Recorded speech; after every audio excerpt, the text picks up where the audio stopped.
আজকে ছাদে প্রচণ্ড বৃষ্টি হয়েছিল, তাই দিনে একবারও আসতে পারি নাই। তাই রাত্রে এখন বৃষ্টি থামছে, তো এখন আসলাম পাখির জন্য কিছু খাবার নিয়ে আসলাম। এই তোমার ফিন্স পাখি এক জোড়াই, পাখিগুলো অনেক ছোটো পাখিগুলো, তাই আমি এদেরকে বেশি খাবার দিই না, কারণ বেশি খাবার দিলে অপচয় করে।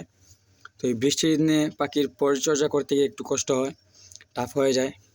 আমার সেটআপটা যেহেতু সুন্দর করে দিছি, যদিও ভিতরে পানি প্রবেশ করে একদিক দিয়ে, তাও পাখির বাসায় কোনো প্রবলেম হবে না, আমার ভিতরে গাছটার কোনো প্রবলেম হবে না।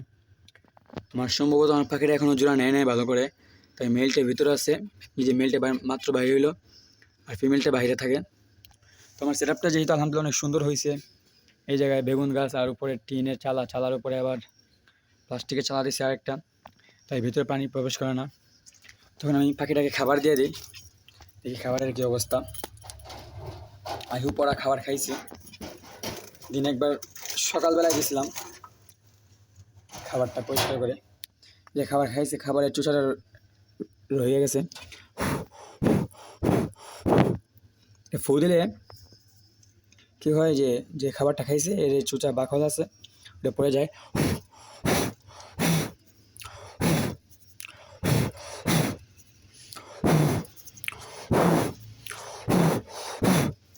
আমি এই খাবারটা খাওয়াই সিড মিক্স, এই খাবারটা আমি খাওয়াই আমার পাখিগুলোকে, এই খাবারে আমার পাখিগুলো চলে।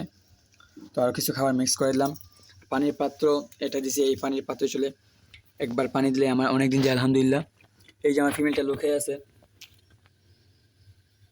গাছের ভিতরে লুকিয়ে আছে, আলহামদুলিল্লাহ সুন্দর লাগতেছে।